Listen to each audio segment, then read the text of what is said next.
Du lundi au vendredi, entre 13h et 14h sur Ramdam Music, Eddie Piron se déplace chez vous pour parler de vous. Nous sommes avec Marianne Bragard, qui est la présidente du Cercle d'Histoire de Morlan-Way. Alors Marianne Bragard, ce Cercle d'Histoire, c'est quoi exactement? C'est des vieux qui se réunissent pour parler de l'histoire de Morlan-Way?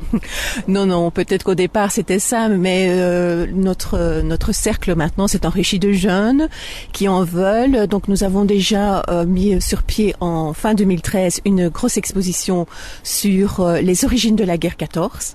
Nous avons comme local le prieuré de Montaigu à Morlan-Way et nous avons recueilli 700 visiteurs pour cette première et nous comptons maintenant vraiment travailler sur plus que la commémoration, donc sur tout ce centenaire de la Grande Guerre. Nous sommes avec Marianne Bragard, responsable du Cercle d'Histoire de Morlan-Way. C'est vrai que Morlan-Way, c'est quand même toute une histoire. Il y a à Carnières, par exemple, vous avez des petits musées. Il y a le musée Alexandre-Louis Martin, mais aussi le musée de la Haute-Aisne. Vous êtes gâtés côté historique. Oui, côté historique, il faut dire que l'entité de Morlan-Way qui comprend 3 anciennes communes, Marimont, Morlan-Way, Marimont, Carnières et Mont-Saint-Aldegonde, ont un passé excessivement riche, un passé industriel plutôt sur Morlan-Way. Et alors, Mont-Saint-Aldegonde, on a également Marnix de Mont-Saint-Aldegonde et puis Carnières, un peintre célèbre quand même qui est Alexandre-Louis Martin. Oui. Qui est né à Carnières et qui est mort à Couillé d'ailleurs. Oui, tout à fait, oui. Nous sommes avec Marianne Bragard, qui est la responsable du Cercle d'Histoire de Morlan-Way, un cercle qui se compose de vieux et de plus jeunes. Alors 14-18, évidemment, on va célébrer ça à Morlan-Way. Qu'est-ce qui va se faire?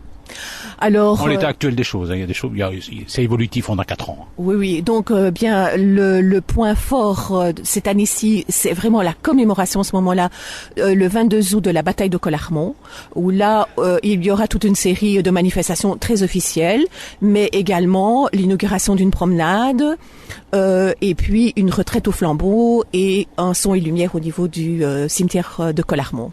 On va parler un peu de cette bataille de Collarmont, les généralités. Nous sommes avec Marianne Bragard, présidente du Cercle d'Histoire de Morlan-Way. Alors évidemment, on va commémorer le 100e anniversaire de la Première Guerre mondiale. Alors dans votre coin, il y a eu la bataille de Collarmont. Ça se situe où, Collarmont? En gros, qu'est-ce qui s'est passé? Donc Collarmont est un hameau qui juxte la commune d'Anderlu et la commune de Piéton, enfin Chapelle-l'Erlémont maintenant. C'est une bataille où se sont retrouvés donc les Allemands et les Français. Essentiellement, les Français arrivant pour bloquer, pour retarder le plus possible les Allemands. Et donc, c'est une bataille qui a eu lieu vraiment entre ces deux communautés. Les Belges ne sont pas impliqués, si ce n'est les Belges au niveau civil. Nous étions avec Marianne Bragard, responsable du Cercle d'Histoire de Morlan-Way. Alors, cela dit, on va commémorer le 100e anniversaire du début de la Première Guerre mondiale.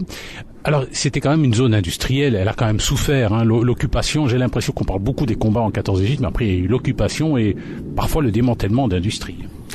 Oui, mais ce qui est très important aussi à signaler, par exemple, c'est le rôle qu'a joué Raoul Warroquet, puisque c'est quand même une personnalité de la commune de Morlan-Way, qui n'a pas vraiment été très touché, mais Raoul Warroquet a une importance au niveau du ravitaillement, le bon grain, etc. Donc il y a eu au niveau de l'ancien château de Marimont, tout s'est passé là, et il a aidé la population à ce niveau-là, quoi. Et puis il avait aussi des relais, il pouvait taper un petit peu sur la table, même les Allemands quelque part le respectaient. Oui, les Allemands le respectaient, oui, c'est vrai que et puis il avait une très bonne, c'était un ami avec Adolphe Max, je sais. Oui, d'accord. Et puis il avait un agenda, il était connu aussi en Allemagne, il avait sans doute peut-être même des entreprises en Allemagne. En tout cas, tout ça est fort intéressant.